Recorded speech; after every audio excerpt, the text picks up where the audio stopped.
नमस्कार, मैं हूं आपके साथ जया शेट्टी और आप देख रहे हैं युग का इंसाफ न्यूज चैनल। आइए देखते हैं आज की ताजा खबरें। मध्य प्रदेश शासन एवं जिला प्रशासन द्वारा सन 2025-26 के लिए जारी प्रस्तावित गाइडलाइन को लेकर शहर कांग्रेस अध्यक्ष सुरजीत सिंह चड्ढा एवं प्रदेश प्रवक्ता प्रमोद द्विवेदी के नेतृत्व में कांग्रेस का एक प्रतिनिधि मंडल वरिष्ठ जिला पंजीयक से मिला।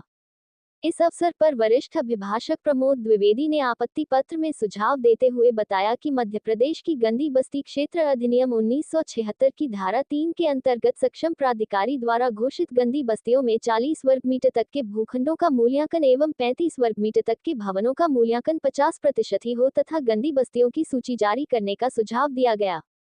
कांग्रेस नेताओं ने marriage garden, nursing home, school एवं होटल के विक्रय होने पर अव्यावसायिक मानकर आवासीय निर्माण दर का 50% मूल्यांकन मान्य करने की मांग की। कांग्रेस ने 13 सरकारी योजनाओं में अनियमितताएं और समय समय पर पारदर्शिता न रखने को लेकर भी आपत्ति ली। कांग्रेस नेताओं ने भाजपा सरकार द्वारा अनियमितताएं बताते हुए कहा कि marriage garden, nursing home, school, hotel विक्रय होने पर 50% कम मूल्यांकन मान्य हो। महिला पुरुष अगर संयुक्त संपत्ति क्रय कर रहे तो भी महिला के हिस्से पर स्टाम्प ड्यूटी में छूट प्रावधान हो। 2003 की तरह सह स्वामित्व का दस्तावेज उल्लेख हो। औद्योगिक भूखंड की आवासीय दर से 60% कम रखी जाए तथा आवासीय बहुमंजिला भवनों में तल निम्नानुसार मूल्यांकन हो। इस अवसर पर बड़ी संख्या में कांग्रेसजन मौजूद थे। ब्यूरो रिपोर्ट प्रकाश महावर कोली। हाँ, अभी शहर कांग्रेस कमेटी की ओर से ज्ञापन दिया गया है कलेक्टर महोदय के नाम से और संयोजक जिला मूल्यांकन समिति के नाम से। इसको हम कलेक्टर महोदय के संज्ञान में लाएंगे। कुछ बिंदु इसमें राज्य स्तरीय हैं तो उसके लिए महानिरीक्षक उन्नयन महोदय को ये भेजे जाएंगे। सारे सुझावों पर विचार करके यथोचित निर्णय लिया जाएगा।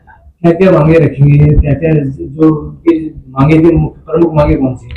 प्रमुख मांगे ये हैं कि एक तो गंदी बस्ती में ग्रीन बेल्ट में चूंकि प्रॉपर्टी के रेट कम रहते हैं तो उस पर कुछ छूट दी जाए।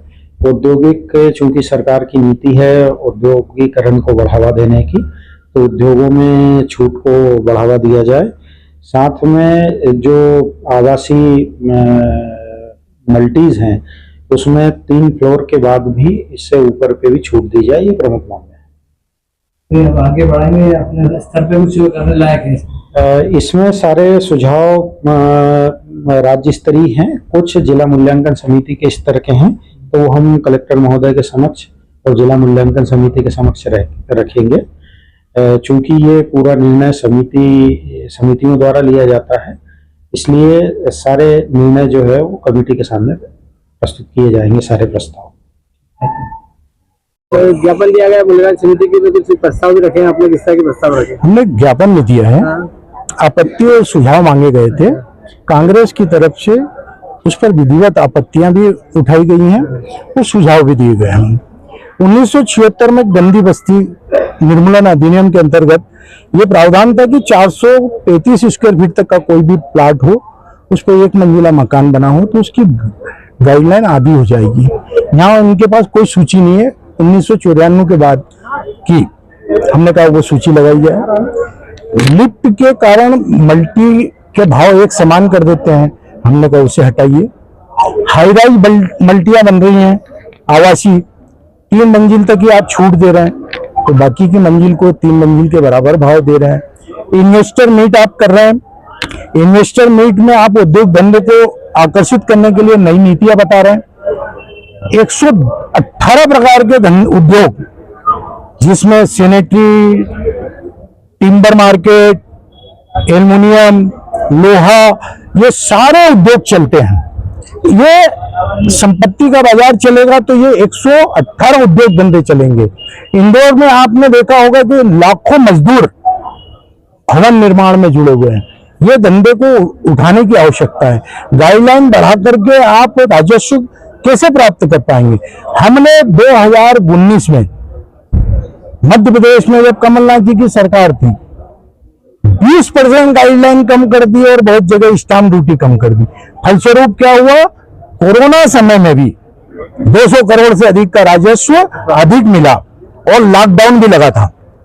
उसके बाद महिलाओं की रजिस्ट्रियों में एक नीति बना दी गई कि आप अकेले रजिस्ट्री कराओगे तो 2% की छूट है।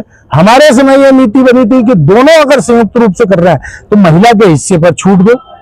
हमारे समय एक नीति बनी थी कि सहस्वामित्व का दस्तावेज, जिसमें आप एक पिता 1100 रुपए पर, माँ 1100 रुपए में, पति 1100 रुपए में अपनी परिवार की बेटी पत्नी को सहस्वामी बना सकता था। अभी सिंगल पे कर दिया। नहीं, उसको स्पष्ट नहीं कर रहे हैं आप, अच्छा क्लियर नहीं हो पा रहा हो। क्लियर नहीं कर रहे हैं। उद्योग धंधे में 40% की छूट का प्रावधान था, आपने उसको खत्म कर दिया। एक तरफ इन्वेस्टमेंट कर रहा है, दूसरी तरफ छूट खत्म कर रहे हैं। तो कमर्शियल को आप छूट दे रहे हैं मल्टी में, तो रेसिडेंशियल की भी गणना कीजिए कि 6ठी मंजिल से ऊपर बन रही है। इस प्रकार से हमने सकारात्मक सुझाव दिए हैं। और गरीब वर्ग के लिए पिछले दरवाजे से जो आपने बंद करे हैं दरवाजे, उस दरवाजे को खोलने की आवश्यकता है, क्योंकि मध्य प्रदेश में 2003 के बाद एक भी गंदी बस्ती की सूची आपने जारी नहीं करी है। सक्षम प्राधिकारी को हर साल सूची जारी करना चाहिए। 94 के बाद कोई सूची जारी नहीं हुई, और वो सूची को भी लाभ प्राप्त ना हो इसलिए आपने उसको अलग से बताया नहीं है। हमने कहा उसे पृथक से बताएं। ये नहीं बताएंगे तो 10 दिन बाद हम उसकी सूची विधिवत आप लोगों के बीच में डालेंगे। अभी आपने जिला विधि को दिया है सुझाव, और ये तो क्या आगे में आश्वासन दिया? सुझाव है, आपत्ति है, वो आश्वासन थोड़ी देंगे, ऊपर तक विचार पे जाएगा। हमने अपना काम कर दिया, एक राजनीतिक दल के रूप में नहीं, इस शहर के आम नागरिक के रूप में, जिसका सपना घरौंदा होता है। चिड़िया घरौंदा बनाती है, तिनका जोड़कर, आम आदमी भी घरौंदा बनाता है। उसको पनाह मिले कानूनी, उसके दस्तावेज कानूनी रूप से पूर्ण बने, इसलिए हमने पहल की है। और हम हर रचनात्मक पहल में, हर विभाग में दमदारी के साथ जनता की बात रखेंगे। पिछले 10 साल से अभी तक उन्होंने सूची